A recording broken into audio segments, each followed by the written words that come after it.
좀 도와심으로 하나님 앞에 나아가도록 하겠습니다.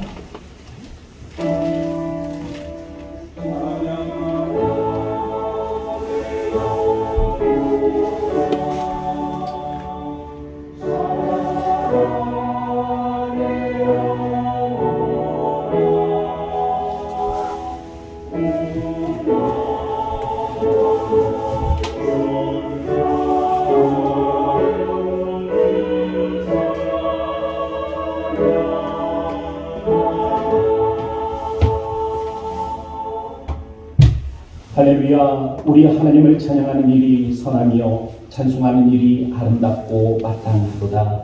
여호와께서 예루살렘을 세우시며 이스라엘의 흩어진 자들을 모으시며 상심한 자들을 고치시며 그들의 상처를 싸매시는 도다. 아멘.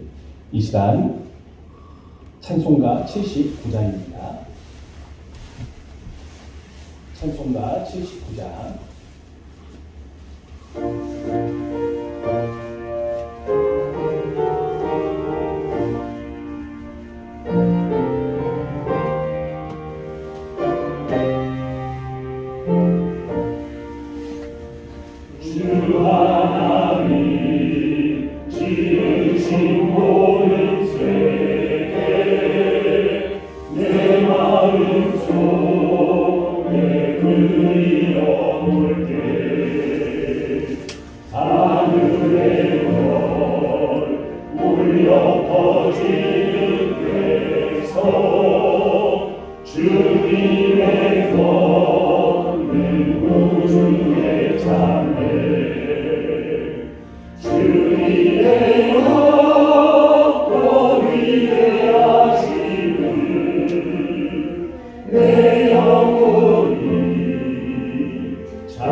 나경소리 엎드려 경배하리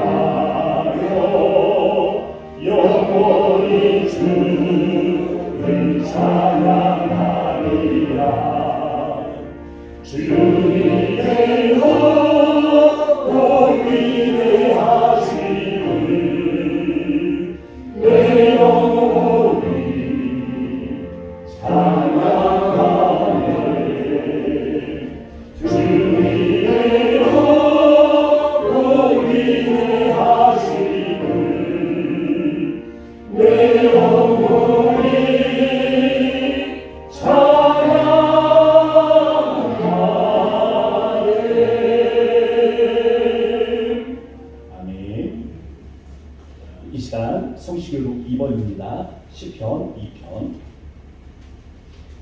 함께 교독하도록 하겠습니다. 어찌하여 이방 나라들이 분노하며 민족들이 헛된 일을 꾸미는가?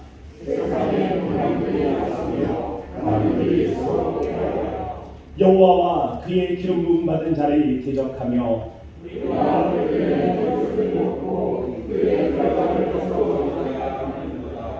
하늘에 계신 이가 웃으시며 그때에 불을 바라며 진노하사 그들을 놀라게 하여 이르시기를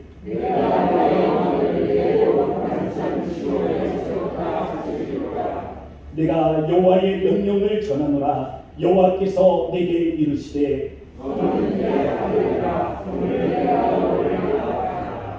내게 구하라. 내가 이방 나라를 내 유업으로 주리니 내 소리가 땅끝까지 이르리로다. 아멘. 사도신경으로 신앙 고백합니다. 전능하사 천지를 만드신 하나님 아버지를 내가 믿사오며 그 외아들 우리 주 예수 그리스도를 믿사오니 이는 성령으로 잉태하사 동정녀 마리아에게 낳으시고 본디오 빌라도에게 고난을 받으사 십자가에 못 박혀 죽으시고 장사한 지 사흘 만에 죽은 자 가운데서 다시 살아나시며 하늘에 오르사 전능하신 하나님 우편에 앉아 계시다가 저리로서 살자와 죽은 자를 심판하러 오시리라.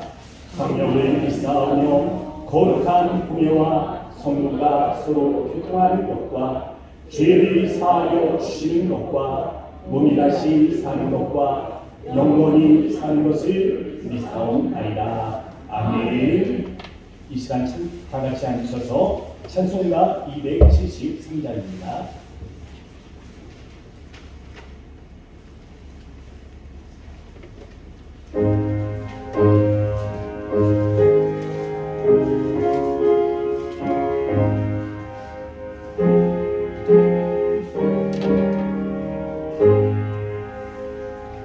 나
죄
이런 예수 김성대장님 기도해 주시겠습니다. 기도드리겠습니다. 내 평생의 선하심과 인자하심이 반드시 나를 따르리니 내가 여호와의 집에 영원히 살리리로다. 아멘. 아버지 하나님이여, 오늘도 거룩한 주일을 맞이함으로 우리 하나님 이 성전에 나온 우리 모든 성도들과 함께 하나님께 홀로 영광 받으실 찬양과 이 경배를 하나님이 받으시옵소서. 오늘도 우리의 영원한 생명, 우리에게 부어주신 하나님의 그 긍휼과 자비로 오늘 이 자리에 모여사오니 하나님이여 우리의 모든 죄를 용서하시고 또한 이 모든 허물을 주님 이 시간 우리의 모든 정결한 그 피로 말미암아 하나님께 더욱더 씻어 우리가 하나님 앞에 깨끗하게 나아갈 수 있도록 인도하여 주시고 또한 하나님 영과 진리로서 하나님 앞에 드려지는 거룩한 산 제사 예배가 될 수 있게 하여 주시옵소서. 아버지 하나님, 이 시간 우리가 항상 기도하옵기는 먼저는 그의 나라와 이를 구하라고 말씀하셨사오니 우리가 이 모든 것을 살아가는 길에 하나님이 우리에게 도와여 주시는 줄로 믿습니다. 이 믿음을 가지고 나아갈 수 있는 우리 성도들에게 되게 도와주시옵소서. 아버지 하나님, 오늘도 거룩한 주님의 날, 우리 하나님의 그 거룩하신 하나님의 뜻을 깨닫는 이 귀한 시간 되어서 우리가 이 사회 이 모든 경제 어려움 속에서도 늘 우리의 혼란과 고난이 따른다 할지라도 하나님이 우리를 지켜주시고 우리를 인도해 주시는 하나님이심을 믿고 나아가는 우리 고향 동산교회가 되게 하여 주시옵소서. 아버지 하나님, 우리 단위에 세우신 저희 목사님, 우리 말씀을 선포되어질 때마다 주의 하나님의 능력의 오른손으로 하나님이 더욱더 붙들어 주시고 이 말씀을 통하여 많은 성도들의 그 마음 가운데 잘 박힌 목과 같이 우리 하나님의 말씀을 내새기고 이것을 위해 우리가 실천해 나갈 때에 하나님의 크신 그 성취하심을 우리에게 보여주시며 나타나게 될 줄로 믿습니다. 이 믿음을 가지고 나아가는 우리 성도들이 되게 하여 주시옵소서. 오늘도 이 자리에 하나님 모인 우리 모든 성도들의 마음속에 우리의 영혼이 날마다 살아 역사하시는 하나님과 교제하는 거룩한 주의 백성들이 되게 하여 주시기를 바랍니다. 하나님, 그래서 우리가 하나님 앞에 영광을 이루어 나가는 우리 주님의 성도들이 되게 하시고 우리의 자가 선선히 하나님 앞에 이 다음 세대에 이어나갈 우리의 신앙의 하나님의 그 영적인 관계가 끊어지지 않도록 역사하여 주시고 이 나라 또한 마찬가지로 하나님이 보존해 나아갈 수 있는 우리 대한민국 되게 하여 주시옵소서. 감사드리며 예수님의 이름으로 기도드리옵나이다. 아멘.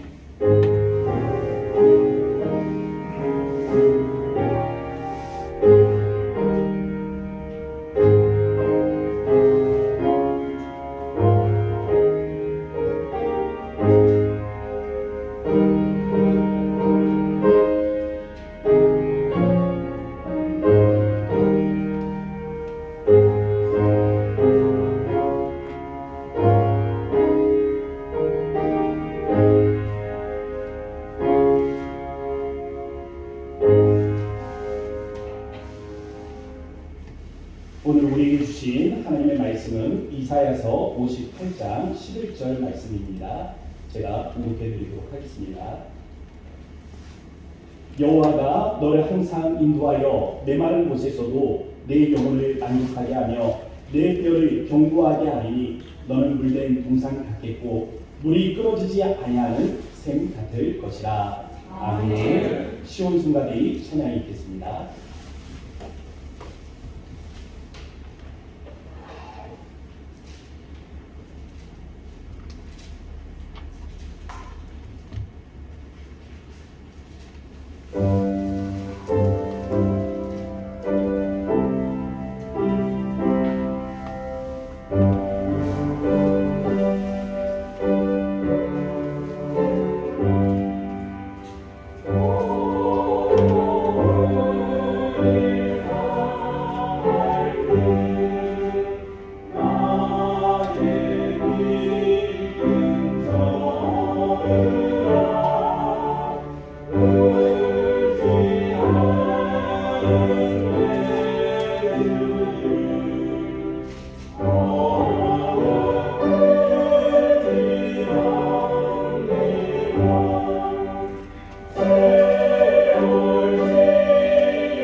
220자 함께 찬양하시면서 준비한 예물 하나님 앞에 올려드리도록 하겠습니다.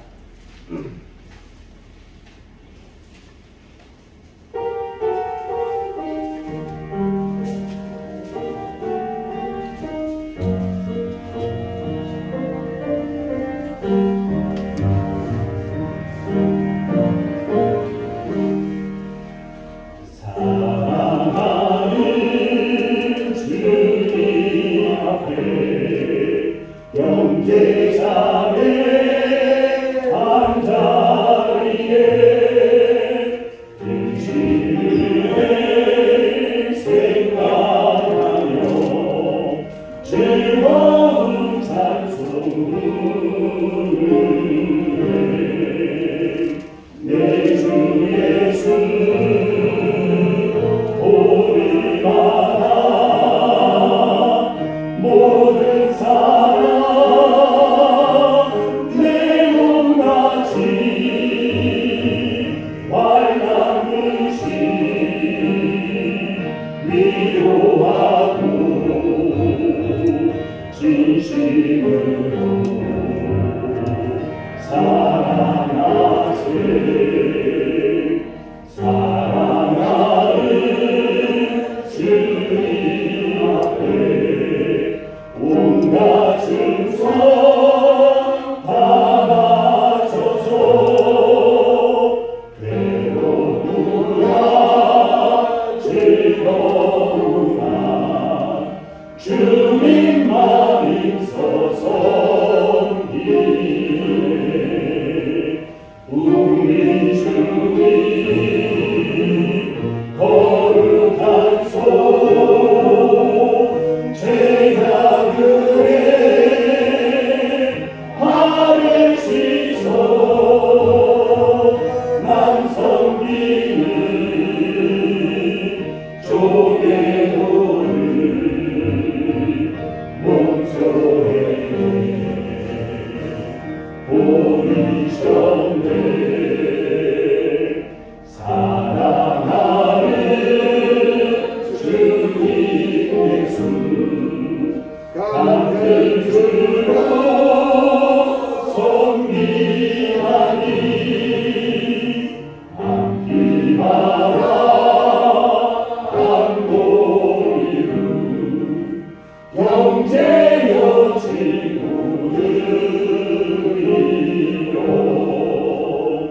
한몸같이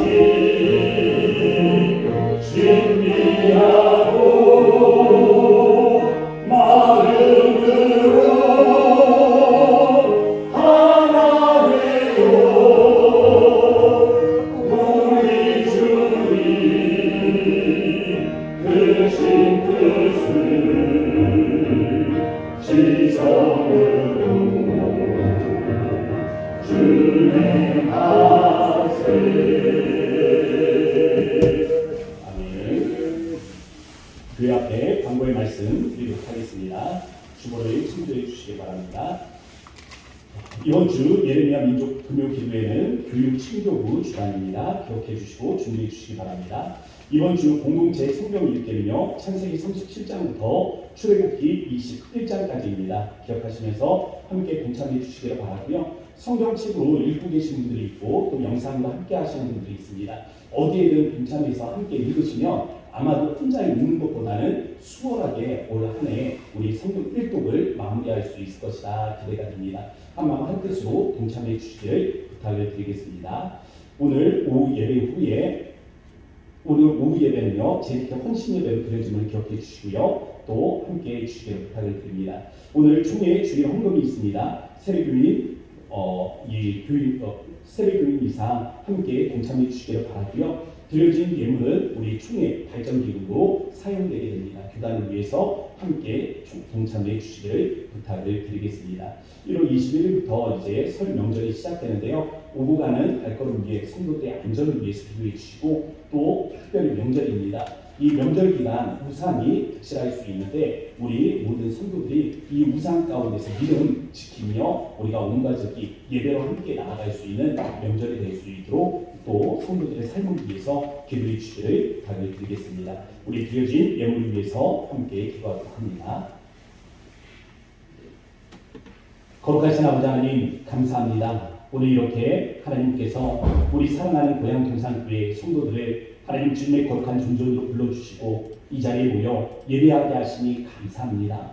하나님 이곳에서 살아계신 하나님을 경험하기를 원하오니 하나님의 성령이 임재하여 주실 때 우리의 마음을 만져주시고 하나님의 성령이 우리의 마음에 역사하시며 하나님 상처받은 마음들, 무너졌던 마음들, 소망이 꺾인 마음들, 하나님 새 소망의 은혜들을 가지고 주님 앞에 나아갈 수 있도록 하나님 저 세상 속에 하나님 한 걸음 더 전진하며 나아갈 수 있도록 주님이 축복하여 주옵소서. 하나님 우리 고향 동산교회 성도들 하나님의 은혜 안에 하나님 한 주를 살아가며 주님께서 우리에게 허락하신 삶의 열매들을 바라보며 주님 앞에 귀한 예물을 올려드립니다.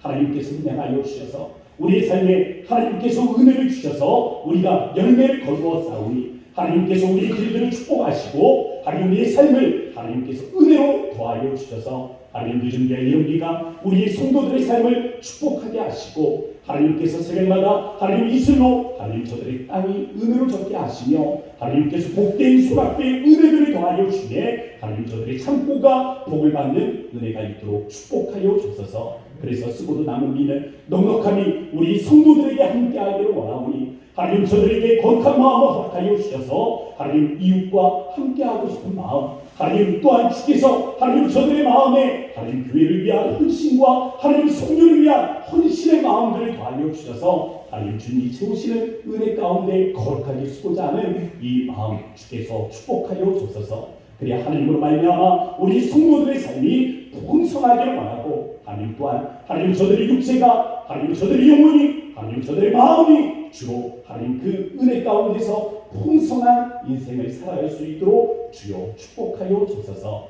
오늘 말씀 가운데 함께 하시고 이 말씀에 하나님께서 은혜를 더하심으로 말씀을 전하는 자나 듣는 자 위에 하나님 주의 은혜가 임하게 하실 줄로 믿습니다. 홀로 영광 받아 주옵소서. 살아 역사하신 예수님의 이름으로 감사하며 기도합니다. 아멘. 할렐루야. 네, 오늘도 이렇게 예배 자리에 나오신 우리 모든 성도님들을 주님의 이름으로 환영하고 축복합니다. 이 자리에 임재하시는 하나님의 성령으로 우리가 마음의 감동을 누리고 또 하나님의 그 임재하심 앞에 살아계신 하나님을 우리가 예배하며 그 하나님 앞에 경배를 드리는 이 귀한 시간이 되어지기를 주의 이름으로 축복합니다. 지구상에서 사람이 살고 있는 가장 높은 고원이 있습니다. 이 가장 높은 고원에 KBS 기자단이 찾아간 적이 있었습니다. 티베트 고원에 해발 6,300m죠. 그곳에도 사람이 살고 있다고 합니다. 그곳에 살고 있는 사람은 유일한 까르마씨입니다. 이 까르마씨는요 양을 치는 목동입니다. 취재진이 까르마씨를 찾은 날은 영하 20도 이하로 떨어지는 굉장히 추위가 맹렬한 밤이었습니다. 놀란 카메라도 동작을 멈춰버립니다. 그냥 이 카메라가 너무 이 강렬한 추위와 매서운 바람에 그냥 동작을 멈춰버리고 지글지글하더니 그냥 꺼져버리는 것을 보게 되었습니다. 어렵게 까르마씨의 텐트를 방문한 취재진은 그에게서 이상한 점을 하나 발견하게 되었습니다. 이제 잠잘 시간이 되었는데 까르마씨가 잠을 자지 않고 모포 한 장을 들더니 밖으로 나가는 겁니다. 궁금한 취재진이 물었습니다. 까르마씨 지금 어디 가시는 길입니까? 그때 까르마가 이야기를 합니다. 저는 저 밖에 있는 제 양떼를 이리떼로부터 보호하기 위해서 매일 밤 저들과 함께 자고 있습니다. 양을 치는 목동이었던 까르마는 양을 그처럼 아끼기에 혹한의 날씨 속에서도 양 무리 곁을 떠나지 않았던 것입니다. 혹시 오늘 이 예배 자리에 나오시면서 마음에 힘든 마음들을 가지고 나오신 분들이 계시다면 기억하셨으면 좋겠습니다. 우리의 목자가 되시는 하나님은 우리의 어떤 순간에도 우리를 떠나지 아니하시는 분이십니다. 인생의 문제와 어려움 앞에 마음의 두려움을 느끼며 이 자리에 나와 계신 성도들이 있다면 반드시 기억하십시오. 목자가 되신 하나님께서 우리와 함께 하십니다. 그 어떤 북한의 날씨에서도 이리와 곰과 사자로부터 우리 자신의 양을 지키기 위해서 하나님은 오늘도 우리에게 은혜를 베푸시며 함께 하시는 분이시다 라는 사실을 반드시 기억하실 수 있기를 바랍니다. 양이라는 동물은요, 여러 가지 특징이 있습니다. 다양한 특징이 있는데 특히 양이 가진 연약함을 보여주는 세 가지 특징이 있어서 여러분들에게 소개를 하려고 합니다. 양은 참 연약한 존재잖아요. 그 양이 참 연약한데 연약한 데는 이유가 있습니다. 특별한 특징을 가지고 있기 때문에 그래요. 첫 번째는 시력이 좋지 않습니다. 이 시야가 좋지 않은 거예요. 그래서 앞을 잘 보지 못합니다.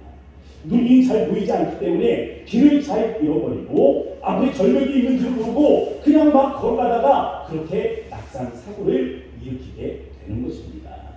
또 양이 가진 두 번째 특징은요, 이기적인 동물이라는데 그 이유가 있습니다. 새끼 양들이 배고파서 어미 양 부인은 그 양에게 다가가서 젖을 빨려고 하며 어미 양이 조르르 하고 도망을 갑니다. 이처럼 이기적인 존재라는 거예요.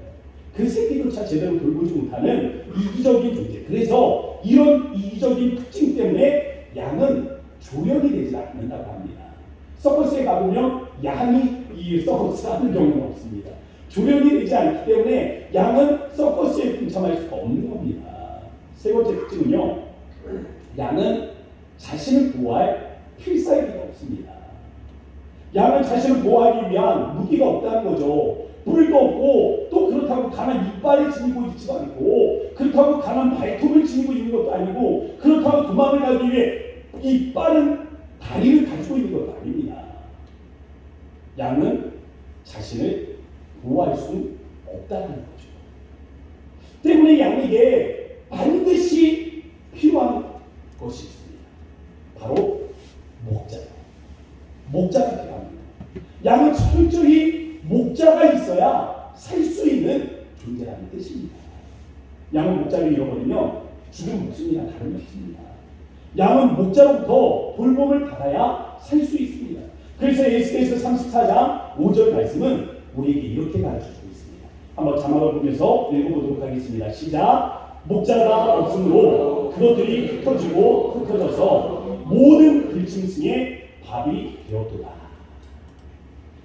이 목자가 없으므로 양이 목자를 잃어버리면 어떻게 된다고요? 모든 들짐승의 밥이 된다는 겁니다.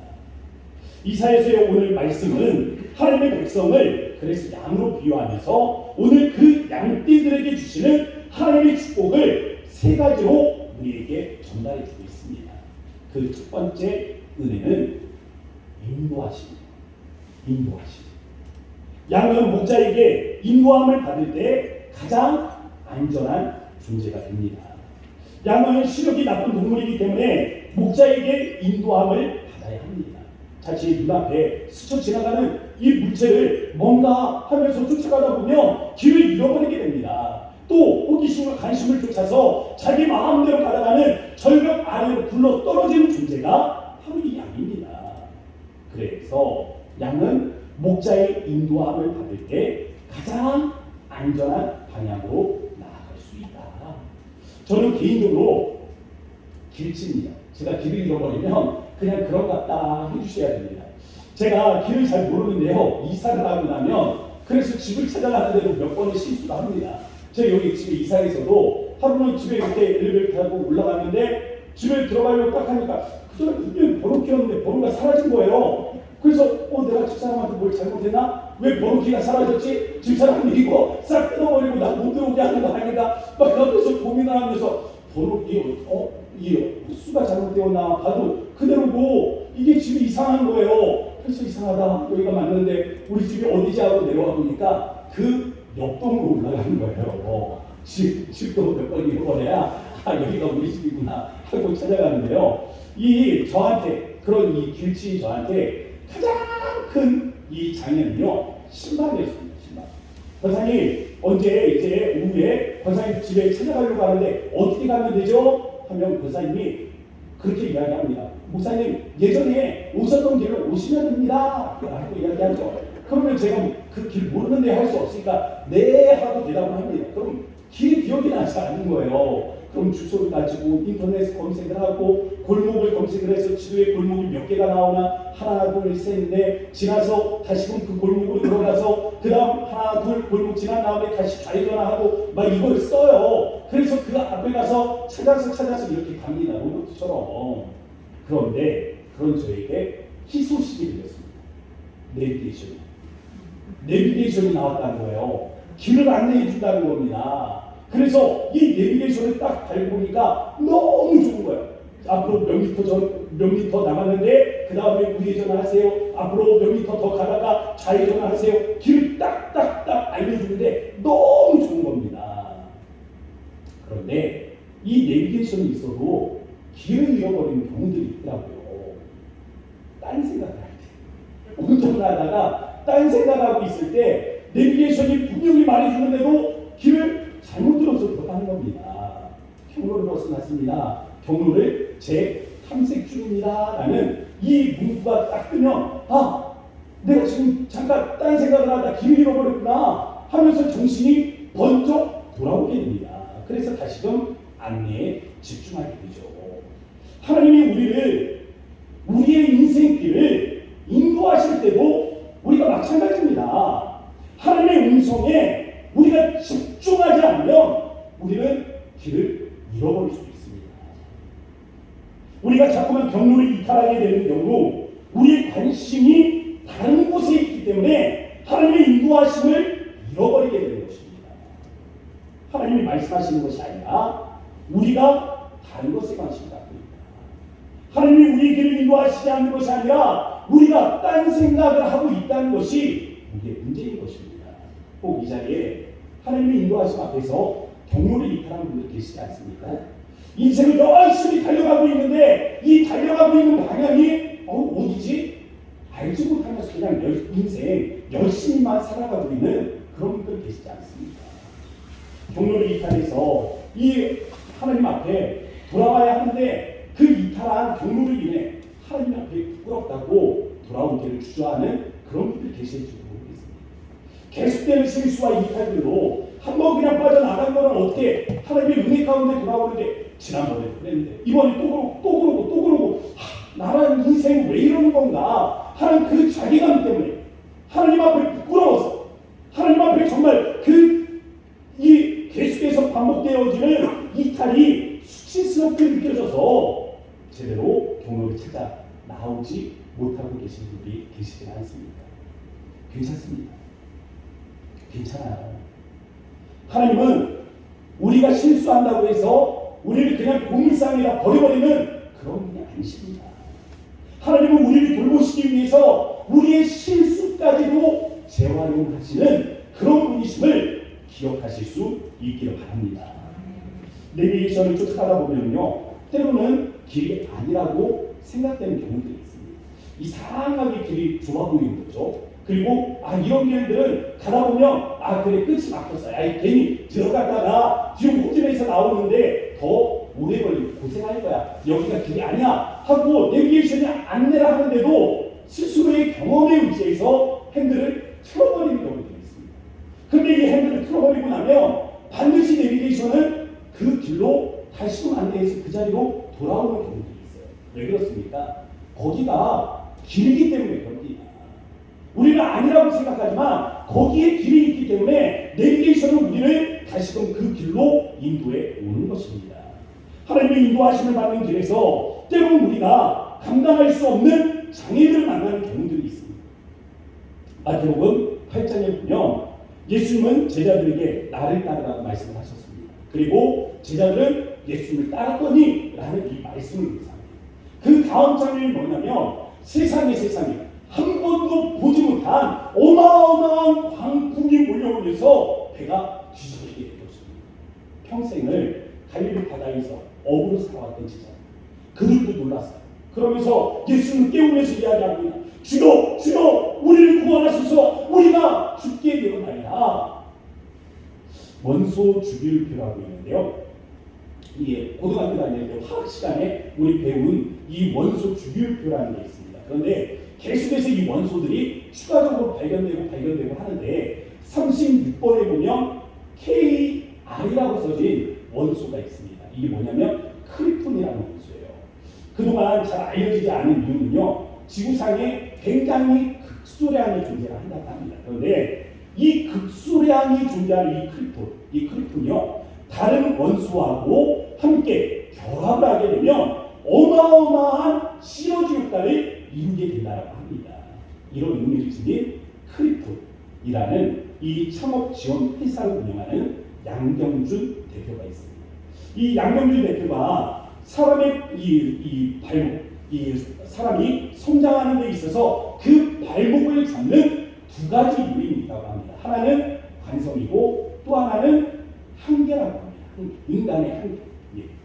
변화하고 싶지만 관성이 자꾸만 우리를 끄집어 당기는 겁니다. 새해가 되면 우리가 결심을 하잖아요. 올해는 내가 이렇게는 하지 않겠다. 결심하고 우리가 열심히 살아보려고 하는데 작심 3일밖에 이루어지지 않는 이유가 뭐예요? 이 관성이요. 그동안에 살아가던 삶의 방법들이 우리를 그리로 끄집어 가는 겁니다. 그래서 겨우겨우 이 관성을 극복하고 그래서 변화의 자리로 나아갔더니 그 다음에는 내 삶의 인생의 벽, 큰 인생의 벽이 앞을 딱 가로막는 겁니다. 이게 인간의 한계죠. 한계를 만나게 되는 겁니다. 이 인간의 한계, 우리 인생이 만나게 되는 이 커다란 벽, 이것을 우리 양경준 대표는 임계점이라고 그렇게 소개하고 있습니다. 임계점이라는 것은 우리 앞에 장애가 너무 커서 우리가 넘지 못하는 그 한계를 이야기하는 겁니다. 그런데 이 벽을 뛰어넘게 되면요, 놀라운 일이 있습니다. 우리가 성장하게 됩니다. 그래서 인생이라는 것을 계단과도 비슷한 것 같습니다. 그냥 인생이 쭉 평탄하게 살아가다가 어느 순간에 보면 커다란 벽이 나옵니다. 이 임계점에 맞닥뜨리게 된 것이죠. 그래서 어떻게 하나 하고 이 벽을 뛰어넘고 나면 또 다른 평지가 나옵니다. 그래서 평지를 쭉 살아가다 보면 또 다른 벽이 나오고 이 벽을 또다시 뛰어넘게 되면 또다시 평지가 나와서 또 다른 벽을 만나게 되고, 이렇게 벽을 만날 때마다 뛰어넘고 또 뛰어넘고 또 뛰어넘어서 우리가 이루는 것이 무엇입니까? 개인의 성장이죠. 이 성장, 이 개인의 성장. 그럼 한번 여기서 상상을 해보셨으면 좋겠습니다. 우리 앞에 벽이 있습니다. 우리 키로는 넘을 수 없는 높은 벽이 있는 거예요. 이 벽을 뛰어넘을 수 있는 길은 무엇일까요?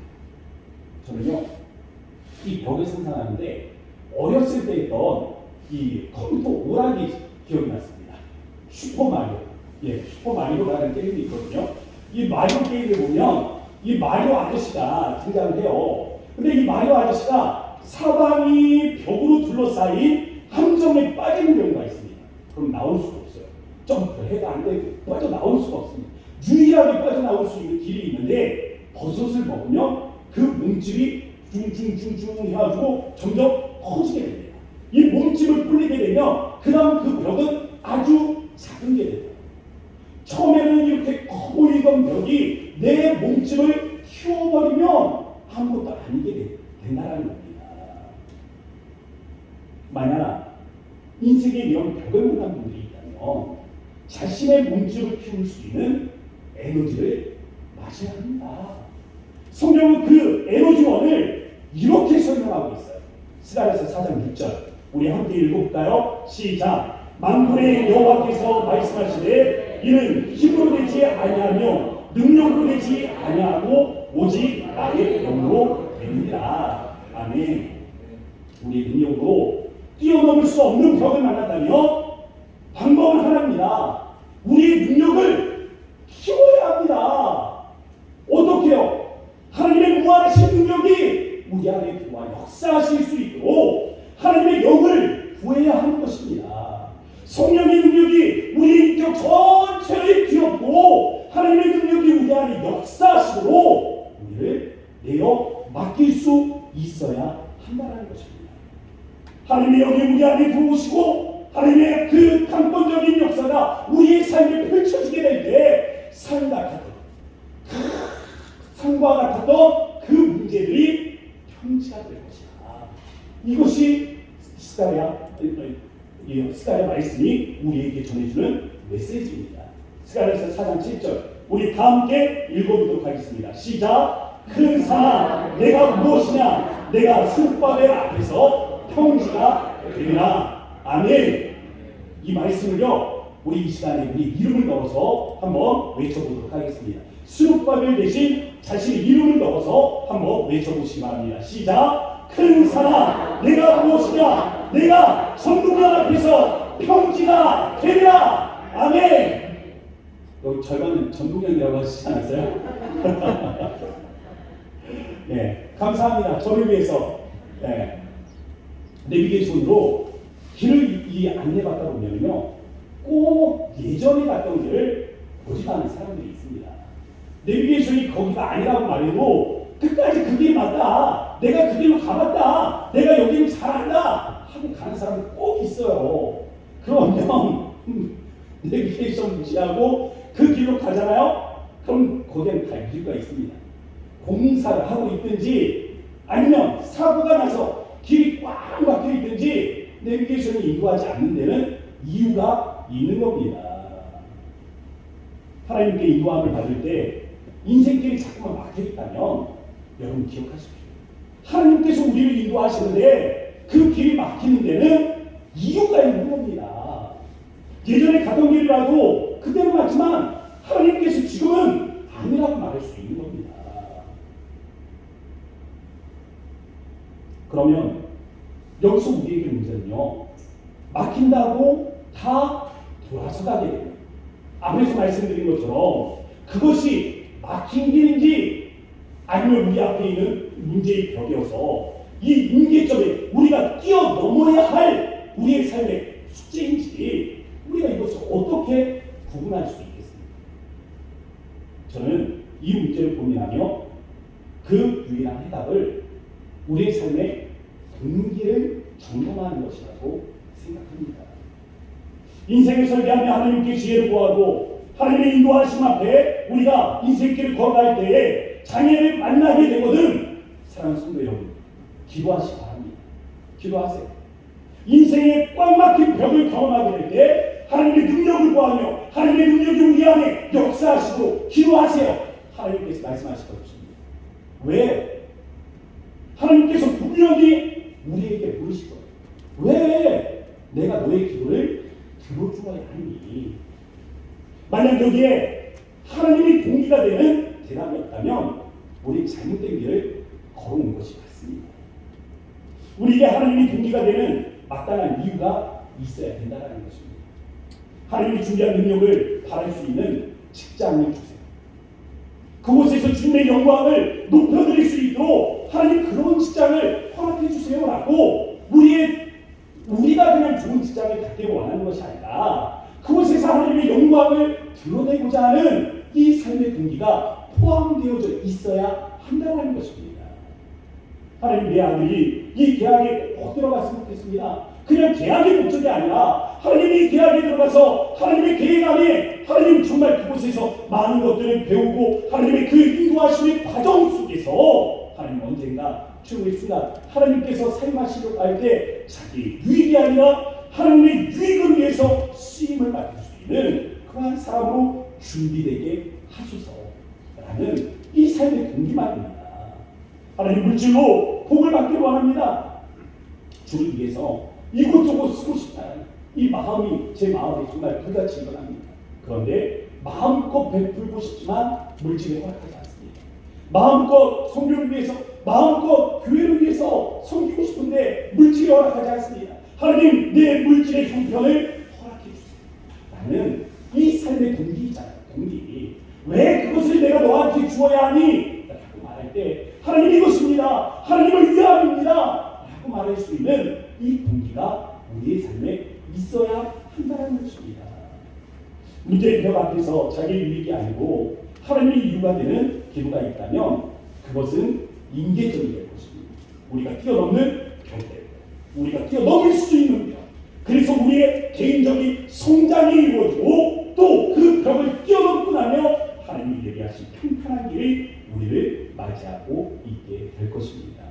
그러나 하나님 앞에 그 벽 앞에 하나님이 동기가 되는 강구를 가지고 있지 못했다면 우리가 벽을 만났는데 그동안 기도하면서 하나님이 동기가 되는 그러한 기도를 하지 못했다면 여러분 잘못된 길로 오신 것이 맞습니다.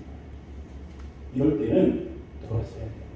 인생의 방향을 바꾸는 것은 비극이 아닙니다. 그런데 계속해서 잘못된 길로만 고집하며 가는 것은 결국 인생의 비극이 됩니다. 하나님의 인도하심을 따라서 하나님이 정말 우리를 어디로 인도해 가시는지 그 인도하심을 따라서 나아가실 수 있는 우리 모든 고향동산교회 성도들이 되어주기를 주의 이름으로 축복합니다. 자, 양이 가진 두 번째 특징은요, 이기적인 동물이라는 게 있었습니다. 근데 이 이기적인 동물인 양에게 목자가 주는 또 다른 은혜가 있습니다. 이 두 번째 은혜는 바로 만족입니다. 만족. 코스케 토키아라는 일본인이 쓴 책이 있습니다. 30대에 하지 않으면 후회할 것들이라는 이 책이 있는데요. 이 책의 한 섹션을 보니까 재밌는 이야기가 있더라고요. 뭐냐면 30대 중에서 특별히 자신의 삶에 만족하는 사람들이 있다는 겁니다. 자신의 삶에 만족하는데 그 만족하는 사람들의 삶의 모습들을 보니까 몇 가지 중요한 특징들이 있더래요. 그러면서 설명을 하는데 삶의 만족도가 높은 사람들의 특징은요, 사람들과 부딪히지 않는다고 합니다. 이 부딪히지 않기 위해서 이런 사람들은 사람을 바꾸려고 하지 않는다는 거예요. 남편을 바꾸려 하지 않습니다. 아내를 바꾸려 하지 않습니다. 자녀를 바꾸려고 하지 않아요. 직장 동료를 바꾸려고 하지 않습니다. 그냥 자신과 관계하는 사람들을 바꾸려 하는 것이 아니라 그들과 함께하는 겁니다. 왜 그렇습니까? 사람은 쉽게 바뀌지 않습니다. 우리가 그렇게 바꾸려고 해도 안 바뀌어요. 바뀌지 않습니다. 하나님이 바꾸려고 해도 쉽게 바뀌지 않는데 오랜 시간이 걸리는데 우리가 사람을 바꾸려 하면 그게 바뀌시겠습니까? 그런데 이들의 특징은요, 이 사람을 바꾸려 하지 않는 대신에 그 사람들의 단점을 바꾸려고 하는 대신에 장점, 모든 사람들이 가지고 있는 장점이요, 장점을 더욱 돋보이게 부각이 되게 돕는 특징이 있다고 합니다. 다만 모든 사람들에게는 나름대로의 장점이 있습니다.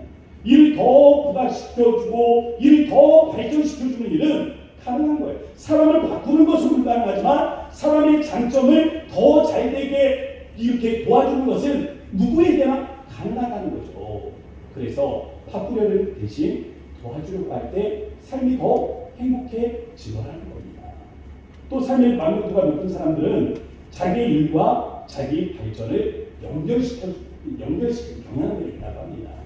바쁜 현대인이 자신의 이 일만 생각하면 고단합니다. 내일 또 이래. 오늘 주일인데 내일 출근할 거 생각하며 머리 아픈 그런 이 성도들도 있을 겁니다. 바빠서 내일이 이제 월요일이네 라는 이 마음 가지고 또 이 갑자기 이 괴로움이 몰려오는 분들이 계실지 모르겠습니다. 이 집에서 아이를 보는 주부들도 그냥 노는 게 아니더라고요. 엄청 바쁘다는 걸 제가 알았습니다. 아침에 일어나 이 쌀을 씻고 밥솥에 이 넣어 취사를 부른 후에 냄비를 꺼내서 물을 부고 가스에 올리고 도마를 꺼내서 야채를 썰고 그 다음 물 끓는 물에 넣고 양념을 넣고 그리고 밑반찬을 꺼내서 상을 차리고 밥을 푸고 국을 끓이고 수저와 젓가락을 차린 다음에 방으로 들어가서 큰아들 작은아들 그리고 오래된 아들까지 다 깨워서 식탁에 앉혀놓고 그리고 빨래를 걷고 그리고 또 세탁할 것들을 검정과 흰색으로 구분을 하고 세탁기에다 넣고 그리고 청소기를 돌리고 또 걸레질을 하고 이 모든 일들이요 한 번에 우리 주부들에게 주부부단들에게 이 모든 일들이 단번에 이루어지는 일들이라는 것을 최근에 알게 되었습니다. 회사 일도 가정 주부로 누구를 가르치고 배우는 모든 일들이 도시인들의 삶을 바꾸게 하는 것이 사실입니다. 그러나 삶의 만족은 주어진 일을 얼마나 훌륭하게 치러내느냐가 아니라 이를 통해서 내가 얼마나 발전을 하고 또 이를 통해서 우리가 어떤 유익을 얻게 되었는가 우리의 삶의 만족을 정해주는 것입니다. 오늘 점심은 다 같이 교회에서 드실 거잖아요. 그렇죠? 네, 고개 끄덕이시죠? 네. 점심은 교회에서 드시고 저녁은 집에 가서 드실 거 아닙니까? 저녁에 집에 가서 드시면 엄마가 차려주든 혹은 아내가 밥을 차려주든 밥 차려주면 한마디 꼭 하세요. 오, 당신 실력이 많이 늘었어. 네, 한마디 하시면 칭찬하는 내가 행복하고 또 칭찬을 듣는 우리 아내들이 행복한 시간을 가질 수 있습니다. 삶의 만족도가 높은 사람들은 또 다른 특징이 있는데요. 자신의 하는 일을 잘 알려준다고 합니다. 물론 저도 자기 PR이 약해요. 칭찬에 뭐라고 이야기해야 되는지 잘 모릅니다. 이런 말할 자격이 있는지 모르겠어요. 그런데 이 자기 스스로를 자랑하는 것도 한편으로는 이거 교만한 거 아니야? 이런 생각이 드는 거예요. 그래서 이거 어떻게 자기를 피해야 되는지 저도 잘 모르겠습니다. 그런데 아이들을 보면 좀 지혜가 생겨지는 것 같아요. 한 4, 5년 전쯤이었나? 아이가 한 7살, 6살쯤 되었을 때 그때 일이 왔습니다. 이 왕성교회 유치부를 다니던 그때 아들이 아빠인 제게 달려와서 이야기를 하는 거야. 아빠, 나 오늘 어학 하는데 거기에서 배지를 2개나 받아서 이거 하나는 시편 23편 말씀을 외워서 받은 거고 이것도 하나는 영어 시편 100편을 외워서 받은 거야 라고 이야기를 합니다. 그래서 제가 거기에 혼자를 잘 맞춰줬어요. 우와, 우리 아들 진짜 대단하다. 야, 너 천재 아니야? 이 조그만 애가, 이 어린애가 어떻게 그렇게 말씀을 많이 외워? 너 일반 애가 아닌 것 같은데 여기까지 딱 좋았거든요. 여기까지 얼마나 좋습니까? 그런데 제가 하나를 물었어요. 아들, 근데 친구들은 몇 개 받았어? 아이는요 아무렇지 않게 저한테 이야기를 합니다. 누구는 4개 받고 누구는 3개 받고 누구는 5개 받았다는 거예요. 근데 제 마음에 4개? 너무 2개야?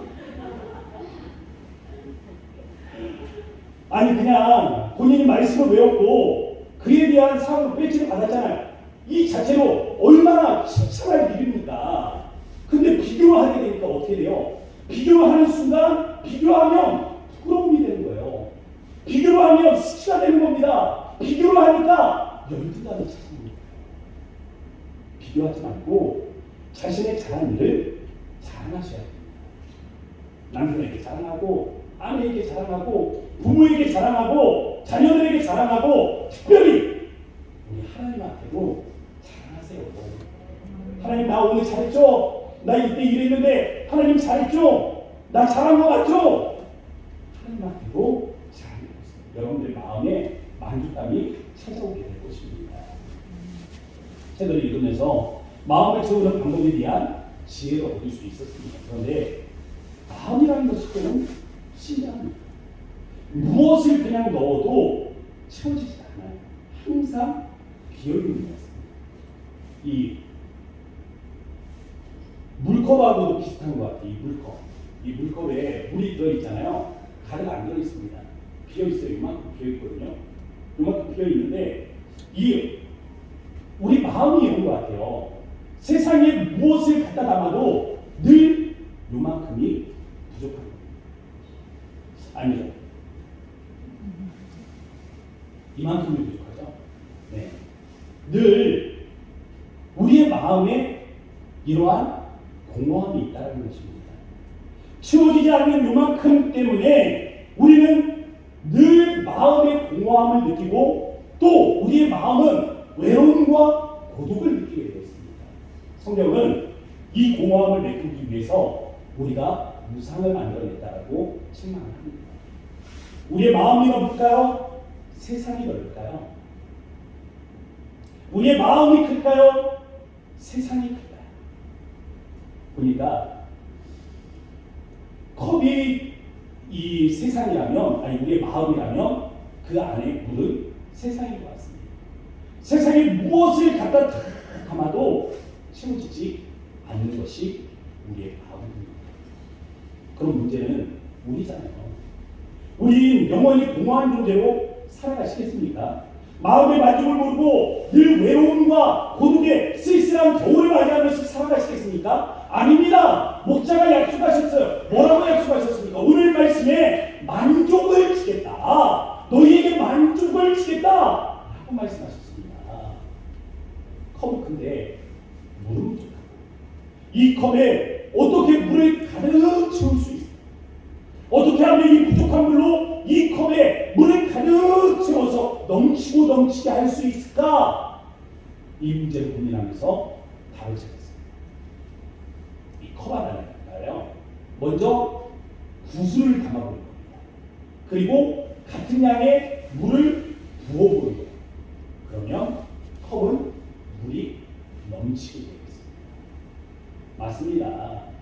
여러분의 마음에 예수 그리스도를 담아보세요. 예수 그리스도를 담고 그 다음 세상의 소망을 담으면 그것에서 만족이라는 뜻이 무엇인지를 비로소 배울 수 있게 될 것입니다. 양이 가진 세 번째 특징은요, 양은 스스로를 보호할 능력이 없다라는 말씀을 드렸습니다. 맹수에게 대항할 날카로운 발톱이 없습니다. 날카로운 이빨이 없어요. 그리고 하마처럼 피부 조직이 두꺼운 것도 아닙니다. 한번 물면 끝이에요. 그렇다고 코끼리처럼 등치가 크지도 않습니다. 그렇다고 사슴처럼 그 발이 빠르지도 않아요. 양은 스스로를 보호할 능력이 없습니다. 이런 양을 위해서 목자가 베푼 세 번째 의미는 물대 동산입니다. 동산이라는 의미는 울타리에 있습니다. 이 울타리. 하나님이 자신의 양들을 위해서 울타리를 지으시는 거죠. 그리고 자신의 양들을 이 울타리 안으로 넣으십니다. 이유가 무엇입니까? 이 울타리 안에서 자신의 양떼를 보호하시기 위함입니다. 그래서 영어 성경에 보면 이 11절 말씀에 한글 성경에 들어가지 않는 특별한 문장이 있습니다. The Lord will strengthen your faith.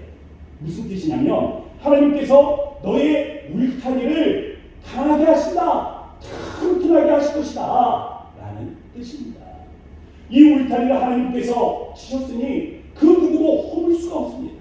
이 울타리를 지키는 자가 우리의 목자 되시는 하나님이시니 그 어떤 야생 짐승들도 울타리를 뛰어넘지는 못할 것입니다. 승냥이의 울음소리는 들리겠지만 결코 그 승냥이가 그 울타리 안에 있는 이 양들을 해하지는 못한다는 것입니다.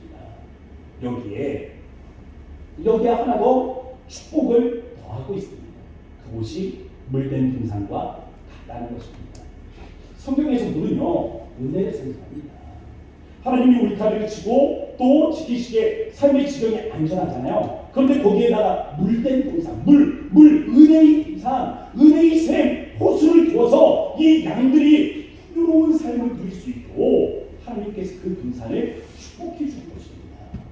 신명기 11장 14절 말씀 우리 한번 다 같이 읽어보도록 하겠습니다. 시작. 여호와께서 너희의 땅에 이른비 늦은 비를 적당한 때에 내리시니 너희가 곡식과 포도주와 기름을 얻을 것이요. 우리가 곡식과 포도주와 기름을 어떻게 얻습니까? 이른비 늦은 비를 적당한 때에 하나님께서 내리셔서 에스겔서 34장 26절 말씀 다 같이 읽습니다. 시작. 내가 그들에게 복을 내리고 내 산 사방에 복을 내리며 때를 따라 수낙들을 내리되 복된 수낙들을 내리라. 아멘. 하나님께서 복된 수낙들을 내리셔서 그 땅을 풍요롭게 한다는 것입니다. 스가랴서 8장 12절 말씀 다 같이 읽습니다. 시작. 곧 평강의 씨앗을 얻을 것이라. 포도나무가 열매를 맺으며 땅이 산물이 되며 하늘은 이슬을 내리리니 내가 이 남은 백성으로 이 모든 것을 누리게 하리라. 아멘. 하늘에서 하나님께서 무엇을 내리신다? 이슬을 내리시다. 시편 83편 6절 말씀 우리 마지막으로 함께 읽습니다. 시작. 그곳에 많은 샘이 있을 것이며 이름비가 복을 주어 주리라. 아멘. 이처럼 물과 관련된 이미지, 이런 이름비, 또 이슬, 그리고 많은 샘, 그리고 모든 이 물과 관련된 이 이미지들은 결국에는 하나님의 은혜를 상징하고 있는 것입니다. 하나님의 은혜가 우리의 삶에 미쳐지게 되면 우리의 삶은 풍요로움을 경험하게 되는 것입니다. 다시 말해서 물된 동산은요, 안정과 더불어 우리의 삶의 풍요를 이야기하고 있습니다. 이것은 우리가 노력해서 얻는 것이 아닙니다. 이것은 우리의 수고의 대가가 아닙니다. 이것은 목자가 양을 사랑하셔서 우리 양을 사랑하셔서 이 양들에게 허락한 은혜인 것입니다. 양을 사랑함으로 그 풍요로움을 맛보게 하시는 것이죠. 그런데 문제는 처음 주어진 동산의 물이 전부인 사람이 있다는 겁니다. 땅의 수산을 풍요롭게 얻기 위해서 물이 필요합니다. 이 물은 비가 될 수도 있고 때로는 수박비가 될 수도 있고 때로는 이른비, 때로는 기대한 것보다 늦게 내려오는 늦은 비가 될 수도 있습니다. 이슬이 될 수도 있고 안개가 될 수도 있고, 그런데 중요한 것은 단번의 은혜가 아니라는 겁니다. 계속해서 부어지고 또 부어져야 된다. 비가 한 번 내렸다고 해서 이 땅이 풍요를 경험하는 것이 아니라는 것입니다. 때에 따라 계속해서 하나님께서 비를 내려주셔야 우리의 땅은 풍요로울 수 있습니다. 물된 동산도 마찬가지입니다. 처음 고여있던 물이 정글하면 그 물은 금방 마르게 될 거예요. 아마 그 양들이 내려와서 물을 마시니까 줄어들 거고, 하루 종일 내리쬐는 태양 밑에 물은 말라버리게 될 겁니다. 들판이 뿌려지는 이 물들로 인해서 들판이 또다시 새 풀을 돋게 될 것이니까 그 물은 점점 줄어들게 되겠죠. 물된 동산이 바닥을 드러내지 않을 수 있는 유일한 방법은 물이 솟아나는 샘을 그 안에 포함하고 있는 것입니다. 샘을 통해서 계속해서 물을 공급해 줍니다. 올라오는 이 샘이, 그 물된 동산 안에 이 샘이, 수많은 샘들이 바로 새로운 물을 공급해 주면 이 물된 동산은 마르지 않습니다. 여기서 여러분들에게 질문을 드리고 싶습니다. 여러분의 동산은 풍요로우십니까? 우리가 사는 동산은 풍요롭느냐라고 묻고 있는 것입니다. 혹시 영적 다이렉터 앞에 있는 분들이 있다면 바로 우리 동산이 이 풍요롭지 못한 이유가 끊어지지 말아야 할 은혜의 샘이 끊어졌기 때문이다 라는 이 사실을 기억하실 수 있게 바랍니다. 십자가에서 보여주신 주님의 사랑에 대한 고백이 우리 안에 날마다 함께할 수 있어야 하는 것입니다. 우리의 죄를 용서하신 주님의 은혜가 언제나 한결같은 은혜로 우리에게 다가올 수 있어야 합니다. 십자가의 주님을 생각하면 너무 감사해서 다른 소원이 우리에게 있을 수 없습니다. 주님만으로 만족합니다. 주님이 내게는 전부입니다. 주님 없이는 못 살아요 라는 이 고백이 날마다 우리에게 한결같고 날마다 우리에게 여전히 이루어져야 하며 계속해서 우리의 입술을 통해 고백되어야 한다는 것입니다. 우리에게 주신 새 생명의 은혜가 어떤 의미를 지니고 있는지를 알고 날마다 감사가 멈추지 말아야 합니다. 오늘까지 살아온 것도 결국 주님의 은혜임을 고백하며 남은 미래 역시 하나님께서 우리를 책임져 주실 것이다 라는 이 믿음으로 평안함을 경험할 수 있어야 합니다. 은혜에 대한 이러한 고백이 끊어지지 말아야 하는데 어디에서 오작동이 시작되었는지 모르겠습니다. 이처럼 끊어지지 말아야 할 은혜의 샘이 막혀가고 있습니다. 인생에 이 영적 갈팡을 누리고 있는 그러한 성도들이 있다면 바로 이 회복에 집중하실 수 있기를 바랍니다. 말씀을 마치려고 합니다. 목자 되신 하나님은 우리 한 사람 한 사람의 이름을 알고 계십니다. 목자가 양을 칠 때 수백 마리의 양들이 있습니다. 그러나 목자는 이 수백 마리의 양떼들을 한 무리의 떼로 보지 않습니다. 하나하나 그 양무리 하나하나에 대한 이름을 알고 있다는 것입니다. 눈망울이 유독 큰 방울이, 그리고 유독이 점이 많은 점막이, 그리고 유독 힘이 센 장군이처럼 이 목자는 그 양들의 이름 하나하나를 알고 계십니다. 목자가 양 한 마리 한 마리에 대한 특징을 알고 있듯이 하나님은 우리를 위한 특별한 이름을 준비해 놓으셨다 말씀하셨습니다. 이사야서 49장 16절 말씀에 내가 너를 내 손바닥에 새겼다. 여러분들의 이름 하나하나를 하나님께서 그 손바닥에 새겨 가지고 있다는 것입니다. 우리가 살아온 지금까지의 인생이 전부가 아님을 기억하십시오. 우리가 생각하는 인생이 다가 아닙니다. 우리가 부른 노래가 끝이 아니에요. 항상 좋은 작가는 맨 마지막에 가장 좋은 이야기를 남겨놓습니다. 위대한 작곡가는 피날레를 위해서 가장 좋은 곡조를 남겨두게 되어 있습니다. 인생의 저자요 또한 우리 인생의 소망의 작곡가가 되시는 하나님도 마찬가지입니다. 하나님은 우리를 위한 가장 좋은 순간을 예비해 두셨습니다. 아직 그 가장 좋은 순간은 우리에게 이르지 않았습니다. 최상의 순간은 아직 오지 않았습니다. 포기하지 마십시오. 이 여행을 잘 마치실 수 있기를 바랍니다. 그래서 그 자리에 여러분이 꼭 계셨으면 좋겠습니다. 목자 되신 하나님이 우리의 이름을 부르시는 그 순간, 목자 되신 하나님이 우리 각자의 이름을 불러주시는 그 순간에 우리 고향동산교회 모든 성도들이 손에 손을 맞잡고 함께 그 자리에 있을 수 있기를 바랍니다. 이 거룩한 여행에 함께 하시는 하나님의 은혜를 회복할 수 있는 우리 모든 성도들이 되어지길 주의 이름으로 축복합니다. 이 말씀을 생각하며 함께 기도하도록 하겠습니다. 기도하실 때 우리 주님의 어린 양입니다. 어린 양으로서 목자에게 무슨 말을 하고 싶으십니까? 오늘 하나님이 듣고 싶은 기도가 바로 그것입니다. 길을 몰라 방황하는 건 우리가 양과 같아서 당연한 겁니다. 길을 모르는 것이 당연하지만 길을 보여달라고 하나님 우리의 길을 인도해달라고 우리가 구할 수 있지 않습니다. 그게 당연하잖아요. 스스로 지킬 힘이 없어서 두려운 건 당연합니다. 목자가 어디 있는지 몰라서 무서운 것도 당연한 거예요. 그러나 우리는 말할 수 있습니다. 주님, 우리의 손을 잡아주십시오. 주님, 우리의 손을 잡아서 이겨내게 해주십시오. 요청해 볼 수 있지 않습니까? 또한 우리의 마음이 공허한 이유는 우리 자체가 이기적이기 때문에 당연한 겁니다. 그러나 당연한 공허함을 예수님의 은혜로, 주님의 은혜로 채워달라고, 우리의 마음의 공허함을 주께서 은혜로 채워달라고 우리가 구하는 이 시간이 되었으면 좋겠습니다.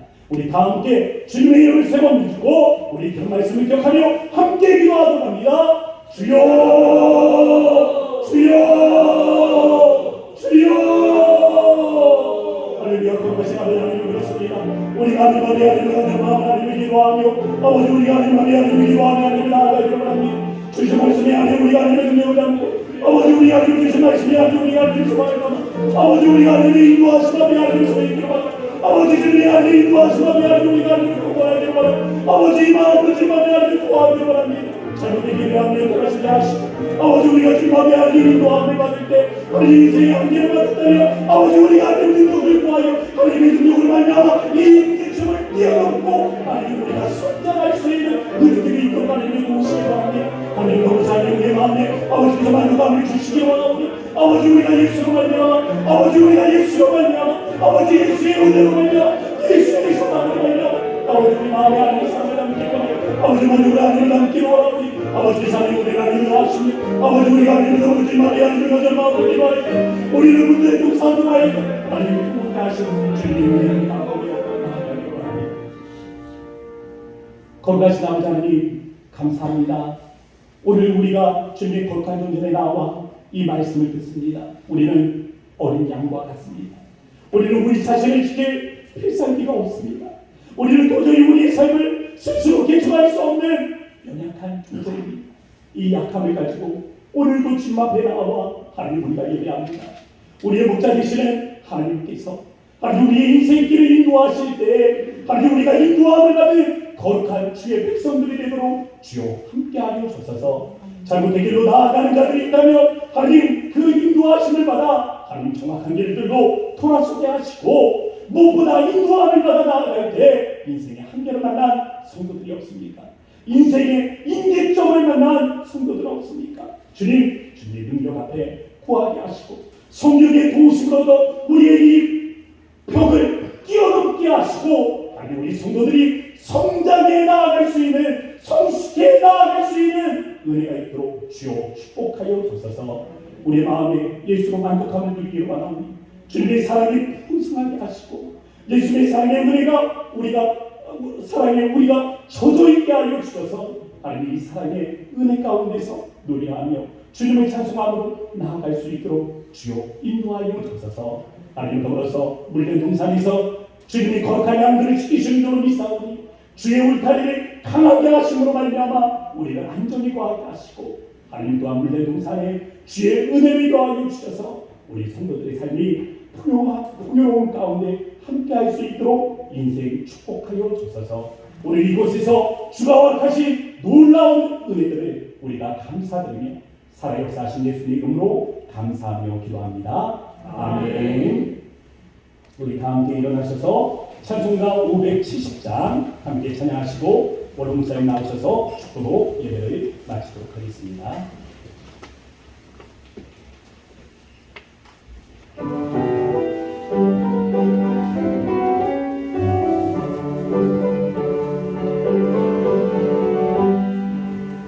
주는 나를 기르시는 자유, 나는 주님의 귀한 어린 양. 푸른 풀밭 밟으시는 물가로 나를 인도하여 주신다. 주는 나의 좋은 목자, 나를 그의 어린 양. 푸른 나라 꿀이 먹여주시니 내게 부족함 전혀 없소라. 예쁜 새를 노래하는 아침과 노을 느끼는 고운한 노래, 사랑하는 나의 목자 음성이 나를 언제나 불러주신다. 주는 나의 좋은 목자, 나는 주의 어린 양.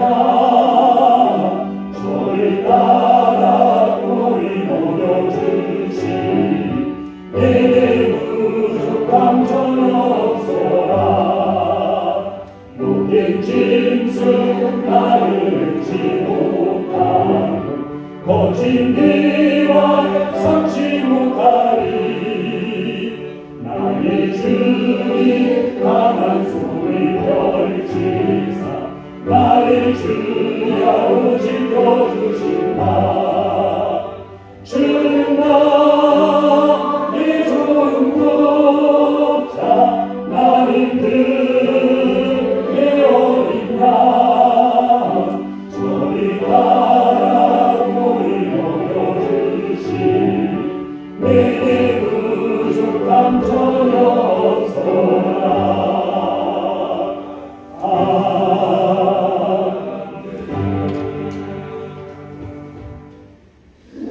이제는 선한 목자장이 되시는 우리 주 예수 그리스도의 이름으로 하나님 우리 아버지 만물하신 사랑하심과 성령의 감동과 위로 교통 충만하시니 언제나 물된 동산 되기를 원하는 우리 모든 성도들 너희의 가정에 이제로부터 영원토록 함께 있을지어다. 아멘.